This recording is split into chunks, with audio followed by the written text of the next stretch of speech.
যাও বাইরে যাও, বাইরে যাও, বাইরে যাও, বেরো, ভদ্র হয়ে বসো, কোরআন হাদিসের আলোচনা হচ্ছে, আল্লাহ এবং আল্লাহ রসুলের কথা, আমার কথা নয়, আমি শুধু তোমাদের সামনে তুলে ধরছি এতটুকুই। তো ধরে নাও যে যদি ইসলাম, ধরে নিন যে ইসলাম যদি এই প্যান্ডেলটাই হয়, এই প্যান্ডেলটার মধ্যে যারা প্রবেশ করেছে তারা ইসলামে প্রবেশ করেছে, আর যারা বাইরে আছে ইসলামে প্রবেশ করেনি, তো সম্পূর্ণরূপে ইসলামে প্রবেশ করতে হবে, এটা হচ্ছে দাবি ইমানদারদের কাছে আল্লাহ তাআলার দাবি। তো আমাদেরকে বিভিন্ন রকম সামাজিক যে অবক্ষয় আমাদের সামনে আসছে, অর্থাৎ বর্তমানে চলছে, সেই বিষয়গুলো আমি কিছু কিছু তুলে ধরব। প্রথমত, আমরা নিজেরা মধ্যে বিবাদ সৃষ্টি করি, ভাই ভাই বিবাদ, ছেলে বাবাতে বিবাদ, পাড়া প্রতিবেশীতে বিবাদ।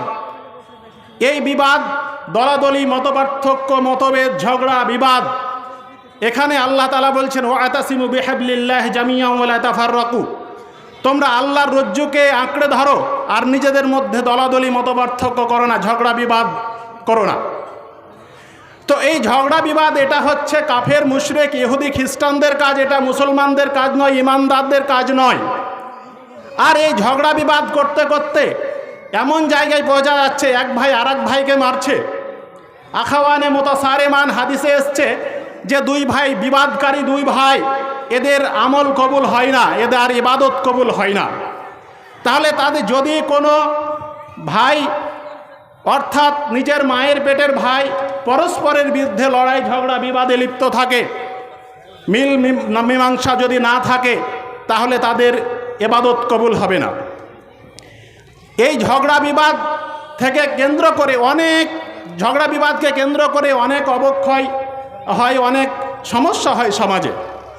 আরও যদি আমরা দেখি সামাজিক অবক্ষয়, যেটা হচ্ছে যে বেহায়াপনা, বেহায়াপনা, নারীরা, আমাদের ঘরের নারীরা যেখানে সেখানে ঘুরে বেড়ায়, মা বাবার কথা উপেক্ষা করে। আমরা মা বাবারা অনেক সময় আমরা উপেক্ষা করে যাই। এই ধরনের দায়িত্বশীলকে বলা হয়েছে দাইয়ুস, আর দাইয়ুস লা ইয়াদখুলুল জান্নাহ, আর দাইয়ুস জান্নাতে যাবে না। তাহলে এই নারীদেরকেও সাবধান হতে হবে। আর এই সেন্ট আতর মেখে ব্যবহার করে বাইরে ঘুরে বেড়ানো, এই নারীদের ইবাদত কবুল হয় না। আল্লাহ তাআলা, নবী সাল্লাল্লাহু আলাইহি সাল্লাম বলেছেন, এই নারীরা যতক্ষণ পর্যন্ত আবাদ মস্তক, অর্থাৎ গোসল স্নান না করবে যতক্ষণ পর্যন্ত, ততক্ষণ পর্যন্ত তার ইবাদত কবুল হবে না।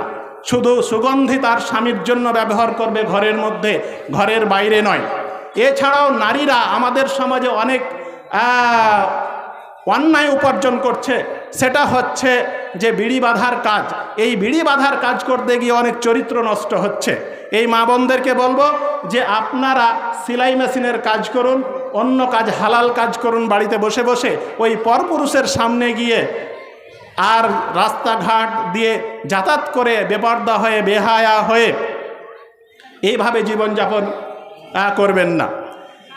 আরও আমরা অবক্ষয় দেখি আজকে, যেটা আগে ছিল না, বলতে খুব লজ্জা লাগছে, সেটা হচ্ছে মুসলিম সমাজে নারীদের দেহ ব্যবসা, অর্থাৎ জেনা, ব্যভিচার কম বেশি আগে থেকেই আছে, তার সাথে এটা নতুন করে শুরু হয়েছে যে দেহ ব্যবসা, সেটা হচ্ছে পয়সার বিনিময়। তো জেনা, ব্যভিচার যে সমাজে আম হয়ে যাবে, সে সমাজে আল্লাহর পক্ষ থেকে আযাব অবতীর্ণ হবে। তো এই ধরনের কাজ থেকে আমাদের বিরত হতে হবে। নবী সাল্লাল্লাহু আলাইহি সাল্লাম যখন মেরাজে গেছিলেন, তখন দেখলেন যে একটা চুলার মতো, বড় চুল্লির মতো জায়গা আছে, যেখানে নারী পুরুষের অনেক আওয়াজ এবং কথাবার্তা শোনা যাচ্ছে, আর দাও দাও দাও দাও করে জ্বলে জ্বলে উঠছে উপর দিকে, আবার নিচের দিকে চলে যাচ্ছে। সেখানে অনেক চিৎকার চেঁচামেচি শোনা যাচ্ছে। জিবরাইল আলাইহিস সালামকে নবী সাল্লাল্লাহু আলাইহি সাল্লাম জিজ্ঞেস করলেন যে এরা কারা? নবী সাল্লাল্লাহু আলাইহি সাল্লাম বললেন যে এরা হচ্ছে ব্যভিচারী নারী এবং পুরুষ, যাদের কিয়ামত পর্যন্ত এই শাস্তি হতে থাকবে। আরও আমরা অবক্ষয় দেখি যে সমাজে আমরা মিরাস কেটে নিই। মিরাস কত ধরনের কাটা হয়। কখনো মা বাবা কোনো ছেলেকে বঞ্চিত করে, কখনো মা বাবা মেয়েদেরকে বঞ্চিত করে, কখনো ভাইয়েরা বোনেদেরকে বঞ্চিত করে। এই সব বিষয়গুলোকে নবী সাল্লাল্লাহু আলাইহি সাল্লাম বললেন, মান কাতা মিরাসা ওয়ারিসিহি কাতা আল্লাহ মিন মিরাসিল জান্নাহ ইয়াউমাল কিয়ামা। কিয়ামতের দিনে জান্নাতের মিরাস কেটে নিবে, অর্থাৎ জান্নাত কেটে নিবে আল্লাহ তাআলা। যে ব্যক্তি কোনো ওয়ারিসের উত্তরাধিকারের যে হকদার, তার হক অর্থাৎ মিরাস কেটে নিল। তাহলে এই অবক্ষয় আমাদের মাঝে চলছে। আরও অবক্ষয় আমাদের মাঝে চলছে যে মা বাবার সঙ্গে খারাপ ব্যবহার। কি করে?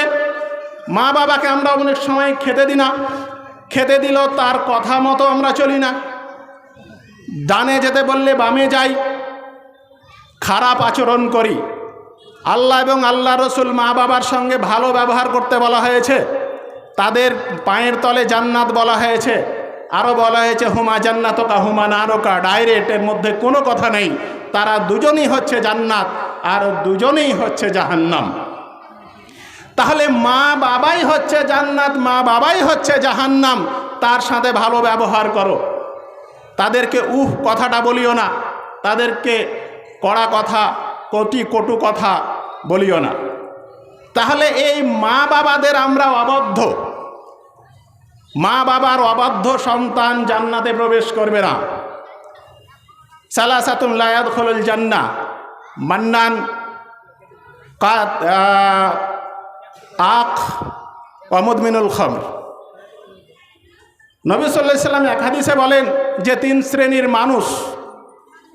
শ্রেণীর মানুষ জান্নাতে যাবে না। তার মধ্যে এক শ্রেণীর হচ্ছে যে মা বাবার অবাধ্য সন্তান, অর্থাৎ মা বাবার সঙ্গে ভালো ব্যবহার করে না, মা বাবার কথা শোনে না, তার সঙ্গে অবাধ্য আচরণ করে, অথচ মা বাবার পায়ের তলে জান্নাতের কথা বলা হয়েছে।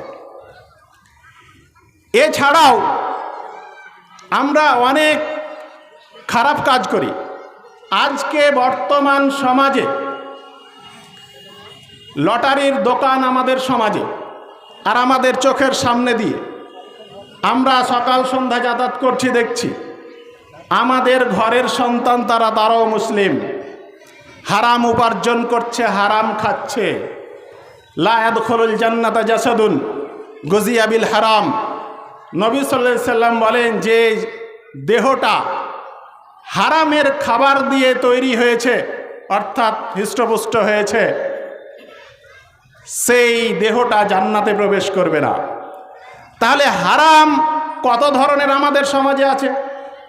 আমরা সুদ লেনদেন করি, সুদি কারবার করি, হারাম।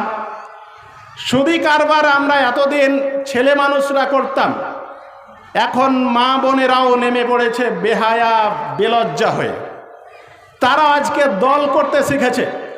কেউ একটা মা বোন এসে দাঁড়িয়ে বলতে পারবেন যে আমি দল করে 1 বিঘা জমি কিনেছি? কেউ বলতে পারবে না। আমার প্রতিবেশী এক চাচি দল করতো এক সময়, এখন করে কিনা তা জানি না। তাকে সতর্ক করার জন্য বললাম যে চাচি বলো তুমি কয় বিঘা জমি কিনেছ? সে বলল যে বাবা আমার শুধু এই হারাম কাজ করাই হচ্ছে, কোনো সফলতা আসেনি এখানে। যেখানে সুদ হবে, যেখানে ঘুষ হবে, যেখানে হারাম উপার্জন হবে, সেখানে বরকত থাকবে না। তো এই হারাম ব্যবসার সঙ্গে আমরা যুক্ত হয়ে গেছি। ঘুষের লেনদেন আমাদের সমাজে আছে। অফিসার যারা আমরা, তারা ফাইল আটকে দিই, অটোমেটিকের নাম মিষ্টি খাওয়া, উপহার, আর কিছু যাই হোক না কেন, এগুলো আমরা করি। সুদি কারবার তো করছি। তো এই সুদি কারবারকে মহান আল্লাহ তাআলা বলেছেন আহাল্লাল্লাহুল বাইয়া ওয়া হাররামার রিবা। ব্যয় বা ব্যবসা কেনা বেচাকে আল্লাহ তাআলা হালাল করেছেন, আর সুদি কারবারকে হারাম করেছেন। আপনার ইয়ামহাকুল্লাহুর রিবা ওয়া ইরবিস সাদাকাত, আল্লাহ তাআলা আরও বলেন যে এই সুদকে আল্লাহ তাআলা ধ্বংস করে দেন। আর সাদকা দান খায়রাতে বৃদ্ধি ঘটায়, যেটা আমাদের যুক্তির পরিপন্থী। কারণ যতই বাড়ুক না কেন, হাদিসে এসেছে যতই আপনার বৃদ্ধি হোক না কেন আপনার সুদি কারবারে, এখানে বরকত থাকে না, এখানে ধ্বংসই হয়, কোনো মানুষের উপকার হয় না। এক শ্রেণীর মানুষের পুঁজিপতি হয়ে ওঠে তারা, কিন্তু আর অধিকাংশই মানুষ এখানে ক্ষতিগ্রস্ত হয়। এই রকমই যেটা লটারির ব্যবসা, অধিকাংশই মানুষ 99% মানুষ, 98% মানুষ ক্ষতিগ্রস্ত হয়, 1% 2% মানুষ এটা লাভবান হয়। তো এই জঘন্য কাজগুলো, এই ধ্বংসাত্মক কাজগুলো আমাদের সমাজে চলছে। আরও আমাদের সমাজে খারাপ কাজ চলছে। আজকের যে জলসা মাহফিল, এই জলসা মাহফিলে যে দোকান ব্যবস্থা, যদিও তো জলসা কমিটি একটা পদক্ষেপ নিয়েছে, আলহামদুলিল্লাহ, মাশাআল্লাহ, খুব ভালো লাগলো যে বহিরাগত দোকানগুলো এখানে আসবে না। এই ধরনের পদক্ষেপ আগামীতে কোনো ধরনেরই দোকান, অর্থাৎ জালসা উপলক্ষে কোনো ধরনের দোকানই যেন না আসে, এইটা জালসা কমিটিকে দায়িত্ব নিতে হবে। কিছুদিন আগে শামসিতে শোনা গেল শামসির মানুষরা জালসাতে দান বন্ধ করেছে, বয়কট করেছে। আংশিকভাবে আমি এটাকে সাপোর্ট করেছি। কিছু কিছু মানুষ পুরোপুরি বন্ধ করে দিয়েছে, কিছু কিছু মানুষ সতর্ক করার পর, জালসা কমিটিকে সতর্ক করার পর দান করেছে। তো এই শ্রেণীকে আমি ধন্যবাদ জানাই যে আপনারা মানুষকে সচেতন করছেন, কারণ এই সিস্টেমটা অনেক আগে থেকে চলে আসছে, এত তাড়াতাড়ি সম্ভব নয়। সমস্যা কি, এই যে দোকান, আরও একটা আমার চোখে, আমার ব্যক্তিগত, আপনারা নিশ্চয় একমত হবেন আমার সঙ্গে, সারা পৃথিবীর যত সভা সমিতি, সম্মেলন, সেমিনার, সিম্পোজিয়াম, বাতিলি সংগঠন, অমুসলিমদের সংগঠনের কাজ, যত কাজ হচ্ছে দুনিয়াবি কাজ, সবগুলো দিনের বেলায়। রাত্রিবেলায় আপনার পার্সেন্টেজে আসবে না, বলা যায় না এক একটা। রাত্রিবেলায় কোনো সভা সমিতি মানুষ করে না, কিন্তু ইসলাম এত ফেলনা হয়ে গেছে, ইসলামের বাণীগুলো, কোরআন হাদিসের বাণীগুলো এত অমূল্য সম্পদ, অর্থাৎ মূল্যহীন, যে এইটাকে রাত্রিবেলায় যখন মানুষের কাজ থাকবে না, মানুষ ঘুমাবে, তখন এটা শোনাতে হবে। এটা আমরা যদি বেলা 10টা থেকে করি, বেলা 12টা থেকে করি, খুব ম্যাক্সিমাম সন্ধ্যা থেকে এশা পর্যন্ত নিয়ে গেলাম। কারণ হচ্ছে আপনার এশা পরে, এশা নামাজ পরে মানুষের বিশ্রামের সময়, আরামের সময়। এই সময় মানুষ আরাম বিশ্রাম করবে, শেষ রাতে আল্লাহ তাআলার স্মরণে আবার উঠবে, সে রাত্রে নামাজ পড়বে, ফজরের নামাজ পড়বে। এই হ্যান্ডবিলের টাইম ঘোষণা অনুযায়ী রাত 1টা পর্যন্ত করা হয়েছে দেখলাম। রাত 1টা পর্যন্ত আমরা যদি জেগে থাকি, তাহলে আমরা কত পার্সেন্ট মানুষ ফজরের জামাত পাব? এটা আমরা স্বাভাবিকভাবেই বুঝতে পারছি যে অনেক মানুষের ঘুম আসবে, এ ঘুমাতে ঘুমাতে কিছু শোনা হবে। তো এই বিষয়টা নিয়ে শুধু এই জালসাই বলছি এমন কথা নয়, আমাদের সমাজের সংস্কারের মধ্যে এই বিষয়টাকে নিয়ে আসতে হবে যে আমরা দিনের বেলা থেকে শুরু করব, অর্থাৎ সকাল 10টা থেকে 12টা থেকে আমরা শুরু করব, সন্ধ্যায় এসা পর্যন্ত শেষ করে দেব। তো এই দোকানপাট আর জালসাকে কেন্দ্র করে অনেক অবৈধ অন্যায় কাজ সমাজে ঘটছে, যেটা আমাদের ঘরের সন্তানরা, ছেলে মেয়েরাই ঘটাচ্ছে। তাহলে এই অন্যায় অপকর্মের দায় কে নেবে? তাহলে এখান থেকে আমাদেরকে উঠে আসতে হবে। তো এই ধরনের অবক্ষয় আমাদের সমাজে অনেক অবক্ষয় আছে। এইগুলোকে আমরা যদি নিজেরা পরিবর্তন হতে না চাই, তাহলে আল্লাহ তাআলা পরিবর্তন করবেন না। লা ইউগাইয়িরু মা বিকাওমিন হাত্তা ইউগাইয়িরু মা বিআনফুসিহিম।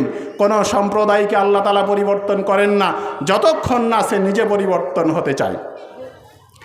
তাহলে আমাদেরকে পরিবর্তন হতে হবে। যে কথা আল্লাহ তাআলা বলেছেন যে কুনতুম খায়রা উম্মাতিন উখরিজাত লিন-নাস তা'মুরুনা বিল মা'রুফি ওয়া তানহাউনা আনিল মুনকার, তোমরাই হচ্ছ শ্রেষ্ঠ জাতি, মানব জাতির জন্য উত্থিত হয়েছ, তোমাদেরকে সৃষ্টি করা হয়েছে। ভালো কাজের নির্দেশ দেবে, খারাপ কাজ থেকে নিষেধ করবে। অন্য জায়গায় আল্লাহ বলছেন যে তোমাদের মধ্যে একটা দল হওয়া চাই। ওয়ালতাকু মিনকুম উম্মাহ ইয়াদউনা ইলাল খায়রি ওয়া ইয়া'মুরুনা বিল মা'রুফ ওয়া ইয়ানহাউনা আনিল মুনকার ওয়া উলাইকা হুমুল মুফলিহুন।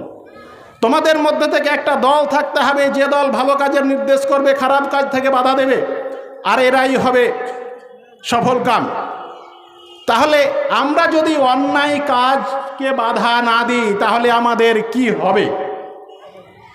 তিরমিজি শরীফের হাদিস, আন হুযায়ফা ইবনুল ইয়ামানি রাদিয়াল্লাহু তাআলা আনহু قال قال رسول الله صلى الله عليه وسلم والذي نفسي بيده لتأمرن بالمعروف ولا تنهون عن المنكر أو لا يوشكن الله أن يبعث إليكم عقابا